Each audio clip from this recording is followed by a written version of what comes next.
Hey Optimancers, Chris here. For the past several weeks I've been going over Tasha's Cauldron of Everything, the optional class features, feats, spells, and subclasses. In this video and my next couple videos I'm going to be going over the new options for Warlock characters. There's quite a bit there for Warlocks in Tasha's, and in addition to the expected optional class features like new spells and switching cantrips, we also get a new Pact and a number of new Invocations, as well as the 2 new subclasses. So in today's video I'm going to be going over those optional class features, as well as the Pact of the Talisman and the new Invocation options, and I'm going to be ranking them as I did in my previous Invocation video. And then in my next 2 videos I'll be analyzing the 2 new subclasses. If you would like to support what I do with these videos, I'll be linking my Patreon page in the video description. Patrons are provided early access to ad-free versions of these videos, and my top-level patrons join me for a casual one-shot D&D session each month. So let's get started.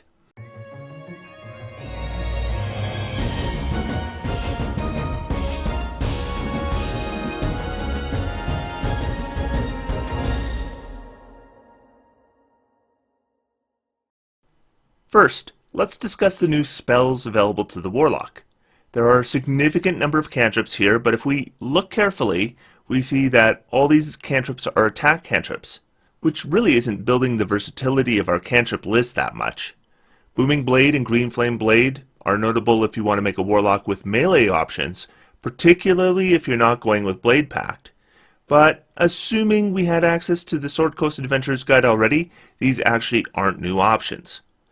Mind Sliver is a cantrip with a pretty good rider though, and since it targets intelligence, we should expect fewer creatures to successfully make their saving throw. So I could see considering this option just for the rider alone, rather than for the damage. Of course, when it comes to damaging cantrips, our best option remains Eldritch Blast. After the cantrips, the first new spells we see are not until we get to level 3 spells. I should note that over half of these are the new summoning spells, so there's some redundancy here. I think the new summoning spells are decent, and 2 of the best options are here, Summon Undead and Summon Shadow Spawn. I would note, however, it's probably not worth taking more than one of these spells, as they do a very similar thing to each other. Spirit Shroud is a reasonable replacement for Hex if we're playing a melee Warlock, as the damage improves and it also scales. And since we're using Pact magic, that will scale up to 5th level automatically when we get to level 9. That's going to be 2d8 extra damage, and the damage type is flexible. Radiant is one of the most reliable damage types in the game, and it's available. In addition, Spirit Shroud frees up our bonus action compared to Hex, as we don't have to use those bonus actions switching out our targets. Just note, Spirit Shroud is likely going to last for a single combat, unlike Hex, which can eventually last an entire day. Also, Spirit Shroud limits the bonus damage to hits on attacks within 10 feet, so it doesn't work with any tactic that involves us being at any reasonable range. Intellect Fortress is pretty circumstantial, but with Warlocks, you can normally afford a few circumstantial spell options, so this is a decent addition. At 4th level, we add Summon Aberration, which in my view is inferior to either Summon Shadow Spawn or Summon Undead, which were both available at the previous level. However, if your goal from a summoning spell is simply to add damage, then the Beholderkin option is a pretty safe way to do that. However, if you think summoning spells are just for adding damage, I would recommend you watch my video on summoning, which I'm going to link above and in the video description. The quick version is that summoning spells do many things, including controlling battlefields, soaking enemy attacks, aiding allies, and imposing status conditions on enemies. The Beholderkin will accomplish none of these tasks. At 5th level, we add our first Player's Handbook spells. Mislead and Teleportation Circle are both very circumstantial spells, but again, that's not necessarily a bad thing for Warlocks. Planar Binding could be really interesting as an addition to our spell options, especially considering that the Warlock has access to a lot of summoning spells. However, Planar Binding creates some mechanical complications, and technically you can't even bind a summon you're currently concentrating on, as the Planar Binding spell itself requires your concentration, as any spell with over 1 action casting time requires your concentration to cast. Generally, this isn't a spell I would even consider without a conversation with my DM. At 6th level we get Summon Fiend, which I do not consider one of the better summon options. But I will note that since we're going into Mystic Arcanum now, this is the only way technically that a Warlock can use a 6th level spell slot for a summoning spell. So if you want those 3 attacks per round, this is the only way you can do it. Tasha's Otherworldly Guise is somewhat circumstantial, and for that reason I think it's a terrible option, since we never, ever want our Mystic Arcanum spells to be circumstantial. Mystic Arcanum that you don't cast in an adventuring day is a wasted high-level class feature. We need to look at them very, very differently than we look at our Pact spells. At 7th level, they may as well not have given us a spell, as Dream of the Blue Veil is a DM tool, not a player one. It's really a spell that shouldn't be in a book for players, and it definitely shouldn't be sitting there for unwitting Warlock players to consider wasting their only 7th level spell option on. Finally, at 9th level, we get mainly stinkers. Gate is circumstantial, and picking a circumstantial spell with your best class feature is a real tragedy. Weird is the worst 9th level spell in the game, arguably worse than the 3rd level spell Fear. And finally, Blade of Disaster is probably the best on this list, but it's just not as good as options we already have. As I've mentioned in a previous video, my top recommendation for 17th level Warlock is Foresight, and I haven't changed my mind on that. So let's move on from spells to our new Pact boon option. This is Pact of the Talisman. Up to now we've had the same 3 options since the Player's Handbook, so getting a new choice is pretty significant. Pact of the Talisman provides the Warlock with an amulet, and the wearer of that amulet can add a d4 to a failed ability check, potentially changing the result to a success.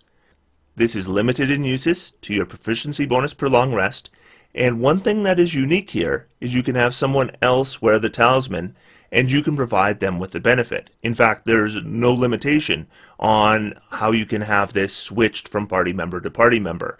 If the rogue is checking for traps, you can hand them the talisman. Then you can take it back after they've completed their task. Now this is wording we see in Tasha's more than once. This ability check boost can only be used on a failed roll, and that means we can't use it to boost something like, say, an initiative roll, since there's no official mark between success and failure on initiative. It also means that in the case of an ability check that might have stages of success for higher rolls, this isn't going to be of any use in order to reach those higher stages. That doesn't mean this feature isn't useful though.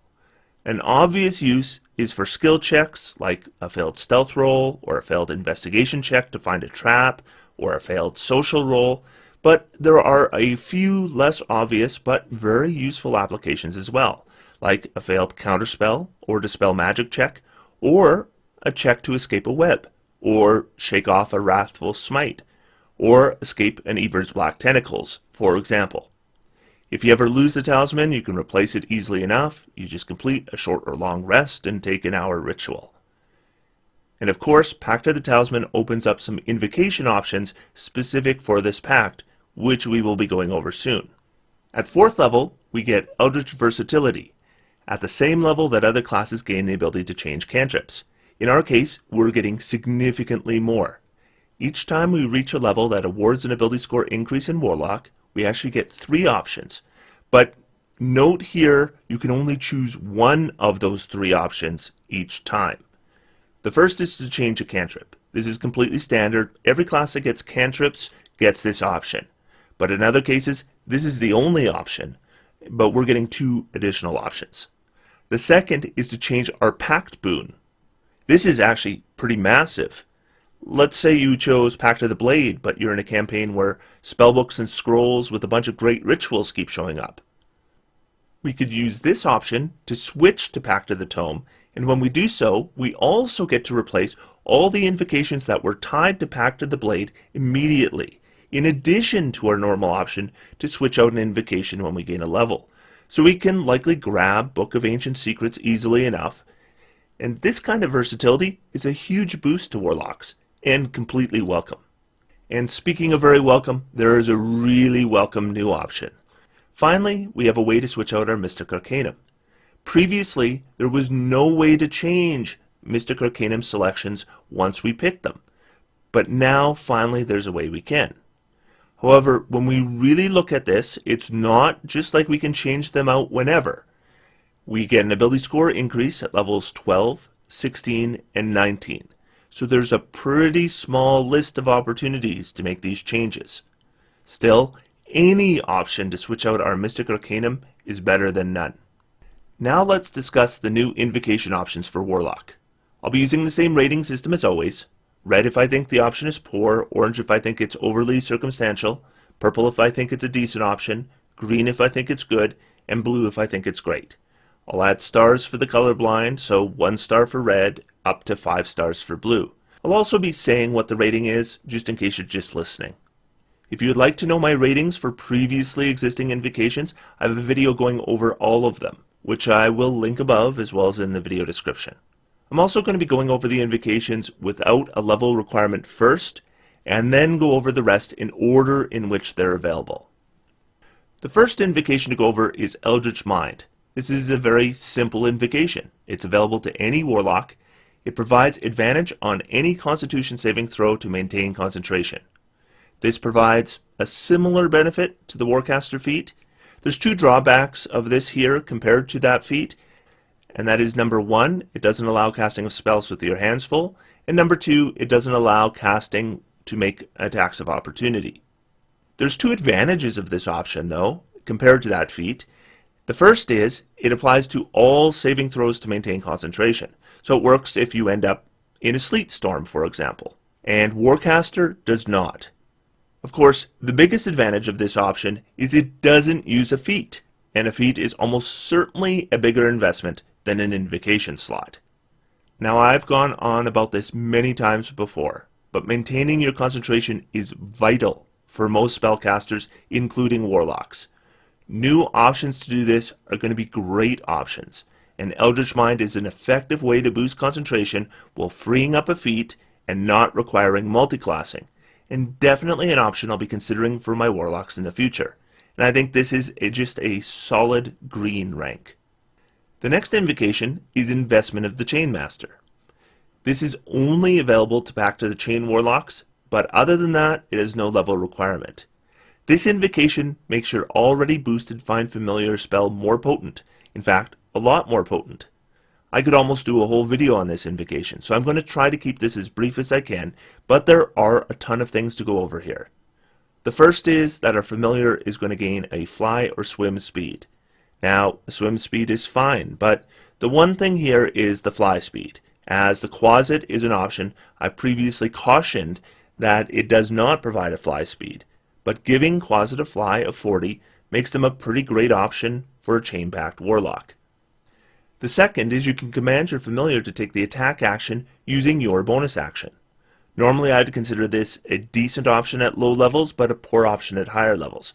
Except this invocation does make these attacks scale with level, though I do still think there are some level concerns, which I'm going to be going over later. Now the way it scales is that when your familiar forces a creature to make a saving throw, they use your spell DC.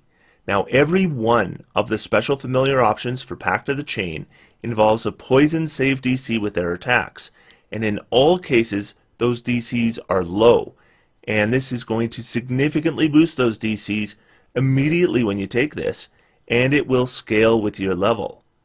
Now when we're talking about an imp doing 3d6 poison damage, that's quite a bit of damage for low levels, but not much at higher levels. But when we're talking about the Quasit, now we're talking about applying the poison condition. And we're talking about the Sprite or the Pseudo-Dragon, now we're talking about not only applying the poison condition, but the possibility of rendering the creature unconscious if they fail to save by 5 or more. This was pretty unlikely with their base save DC, but with your spell DC, it becomes a real possibility. Also note that in both these cases, the creature is not getting additional saves to shake the effect, whether it's poisoned or unconscious. That's really great, and the Sprite being able to do this from range is especially fantastic. The next benefit is that Familiar's attacks are considered magical for overcoming resistance. And finally, when our Familiar takes damage, we can use our reaction to provide it resistance to that damage. So that's a lot of features for one invocation, though there are some very important things to discuss that this invocation doesn't do. The first is this invocation does not improve your familiar's chance to hit.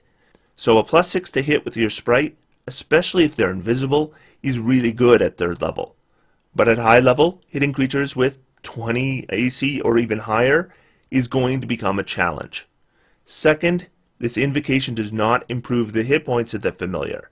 So those 2 hit points that the sprite has are not going to go very far, and even the weakest enemies are going to drop it with a single attack, whether or not you use your reaction to give it resistance to the damage.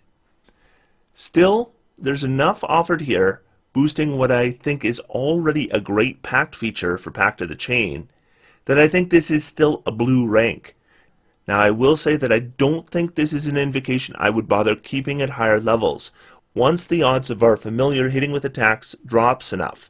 But at level 3 this is amazing, and I would probably consider keeping this throughout tier 2 as well. After that point, I'd be looking at switching it out. That brings us to Rebuke of the Talisman, which is an invocation option available to Pact of the Talisman exclusively. But other than that, there's no level requirements. This invocation provides a pretty unique feature. Whenever the wearer of the Talisman, and again, this doesn't have to be the Warlock, is hit by an attacker that you, as the Warlock, can see within 30 feet, you can use your reaction to deal psychic damage equal to your proficiency bonus and push it up to 10 feet away from the wearer. So to clarify these mechanics, the Warlock needs to be within 30 feet of the attacker and see them. The Warlock is using their reaction and their proficiency bonus, but it is the wearer of the Talisman that needs to be hit by the attack, and the attacker is pushed 10 feet away from the wearer of the Talisman. Of course, if you're wearing your own Talisman, and there's good reason why you may be, it's all you. So first off, using your reaction to deal your proficiency bonus and damage is no big deal. This is about the 10 feet of movement. That, though, is pretty sweet. Maybe this is about keeping a character out of melee and preventing the need for a disengage. This could be useful for you, for another caster in the party, or an archer. There are some additional control possibilities as well. There are a lot of force movement options in Tasha's, and if we start combining them with other party members, things can get pretty interesting. I'll give one quick example. Let's say you have a cleric and they have spirit guardians going, and then you provide them the talisman. A creature enters the spell effect and takes damage, spends double move getting to the cleric and hitting them with an attack. By using your reaction and moving them 10 feet away from you, you may prevent them from having the opportunity to follow that up with other attacks. Furthermore, you've now moved the creature to the edge of the spirit guardians. A single attack from a character with Crusher, or a shove with the telekinetic feat, or a push with one of your repelling blasts might be enough to move them out of the spirit guardians, and then another one of these options could move them back in, at which point they would take the spirit guardians damage again. In fact, this may be done even multiple times before a creature's turn comes up again.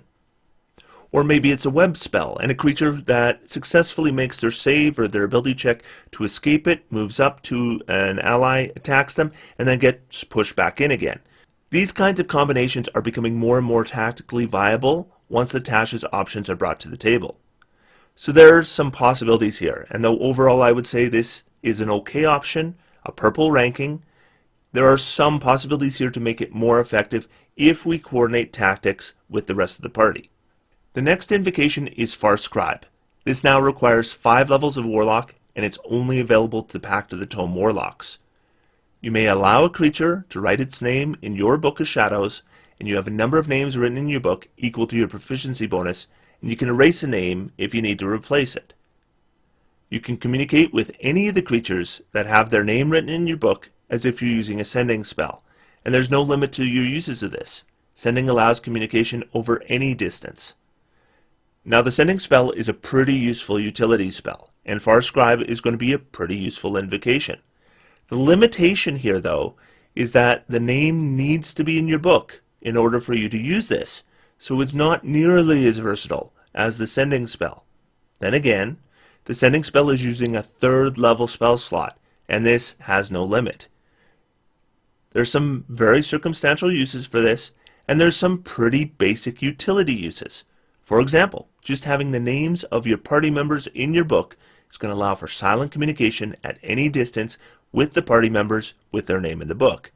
That alone is a way this could have some pretty consistent, decent utility, though the option to have NPC names in the book to allow for long-range communication could occasionally also be helpful.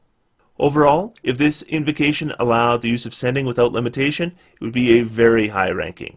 But considering the limitations here, I think this is decent utility and worth a purple rank. The next invocation is Undying Servitude. This also requires 5th level, but is not restricted to a single pact. This allows the casting of Animate Dead without using a spell slot, and once we do so, we can't do so again until we finish a long rest. So when it comes to invocations that allow casting of spells, we tend to get 3 kinds. The first is the kind that allows us unlimited casting of a spell. The second is the kind that allows us to use a pact slot to cast a spell once per day. And the third is this one, that allows us to cast a spell once per day without using a pact slot. Obviously, this kind is in the middle of the pack. Animate Dead is a pretty good spell, but usually we have options to cast it more than once, or upcast it, or provide additional benefits through subclass features, but as a Warlock with this invocation, we just don't have those options. Still, Animate Dead is good enough that I think this is a purple option, but honestly, it's probably on the lower side of purple. Certainly if, for some strange reason, I was playing an Undying Patron Warlock, for example, I might want this for concept reasons alone, so I am glad this is an option finally for Warlocks. That brings us to 7th level and Protection of the Talisman. Protection of the Talisman is, as you would probably guess, available only to the Talisman Pact. When the wearer of the Talisman, and again this doesn't necessarily have to be the Warlock, fails the saving throw, they get to add a d4 to the roll, potentially changing the result. This can be done a number of times equal to your proficiency bonus per long rest. Now a d4 doesn't sound like a lot, but keep in mind how often we fail a save by 1 or 2. Once we do that, it should be apparent how useful this can be. Also, unlike Arcane Deflection or Flash of Genius, this is not using our reaction, which is also a big bonus. This, of course, does stack with those bonuses as well. A missed saving throw is something that can take you out of the game entirely, or even if you're lucky, just involve a large amount of damage or a debilitating condition. For that reason, I love saving throw bonuses, even if they're small. And I will tell you that if I was to play a Pact of the Talisman, this is not even an invocation I would consider skipping. I would take this every single time. That said, this isn't as dramatic a boost as some invocations, so I should probably rank it green, though in my mind I'm split between green and blue. One way or another, if you're a Pact of the Talisman and you take this because of my recommendation, you will thank me for it later. That brings us to 9th level and Gift of the Protectors. This invocation is only available to Tome Pact Warlocks. This invocation provides you the ability to allow a creature to add their name to your Book of Shadows, and a number of names can be added equal to your proficiency bonus. As with the Scribe invocation, you can erase a name if you need to replace it. Whenever one of those creatures is reduced to 0 hit points but not killed outright, they fall to 1 hit point instead. Once this benefit is used by anyone in the book, nobody can use it until you finish a long rest. So this is comparable to, say, a Death Ward or a Half-Orc's Relentless Endurance, except there's more versatility here because it's not tied to a single creature. When it comes to party resilience, even a single creature not dropping when they otherwise would have is a pretty big deal. Spellcasters may be able to maintain their concentration. A melee character doesn't drop prone. In terms of party buffs and straight-out party protection, this is a pretty decent boost. Now keep in mind the wording says that if the creature would not otherwise be killed outright, so having something like, say, your summoned creatures writing their name in the book isn't going to work. So this is a decent boost, but it's not a big boost, though the effects could be dramatic depending on when this comes into play. Overall, I think this is right in the middle of purple rank territory. That brings us to our final invocation, Bond of the Talisman. As you'd expect, this is available only to the Talisman Pact Warlocks, and is not available until we get to 12th level. So the first thing I'm going to say about this invocation is that it's only going to be useful if someone else is wearing your talisman. So if you were planning to wear the Talisman yourself, give this a miss right away. This invocation allows you to use your action to teleport to the unoccupied space nearest the wearer. Alternatively, the wearer can use their action to teleport to you. These teleportations can be used a total number of times equal to your proficiency bonus each long rest. Now, I am a big fan of teleports, and if you're a viewer of this channel, you already know that. I find them useful in a surprising number of tactical situations, and normally they don't involve concentration either. Now, in this particular case, there are two big limitations. The first is that the teleporter can't bring along anyone else. And the second is the location of the teleport is very, very limited. So, off the top of my head, I can still think of multiple tactical advantages even with these restrictions. So I still think this is a purple rank. Though again, this isn't for you if you want to wear a talisman yourself. And you very well might, as those D4s to save are nice to have. So this isn't for all Pact of the Talisman Warlocks. But overall, if you don't mind giving your talisman to somebody else, I think this is decent. So to summarize, I'm going to note that Pact of the Talisman, I think, is a perfectly decent pact. The initial ability is probably at least on par with Pact of the Tome or Pact of the Blade, and there are some pretty decent invocation options available as well. This is far less of a specialist warlock. Pact of the Tome is hungry for rituals, Pact of the Blade is wanting to do some melee, Pact of the Chain is looking for scouting and other familiar options. Pact of the Talisman just makes you better at what you're already doing. You're already making ability checks. You're already making saving throws. This just makes you better at those things. Or, if you prefer, makes a party member better at those things. Now, I've had an opportunity to play Pact of the Talisman, and I was perfectly happy with it. Because I was Fiend Pact and had Dark One's own luck as well, I had multiple ways to boost either of these checks, and frankly, I love that. Pact of the Chain and Pact of the Tome also made out nicely here with some unique Pact invocations, and frankly, all Warlocks made out pretty well with some nice features to either change your Pact or your Mystic Arcanum selections. There's nothing mind-blowing or game-breaking here, just a bunch of good options and features that boost Warlocks nicely. Personally, as a DM, I would have no hesitation to allow all of these options. In my next two videos, I'm going to be discussing the new subclasses available to Warlocks. So we'll be discussing the Fathomless Patron in my next video, and I hope you'll join me for that. Until then, I'm going to sit back, relax, and have some fun. D&D is for everyone. Thanks everyone, and I'll talk to you soon.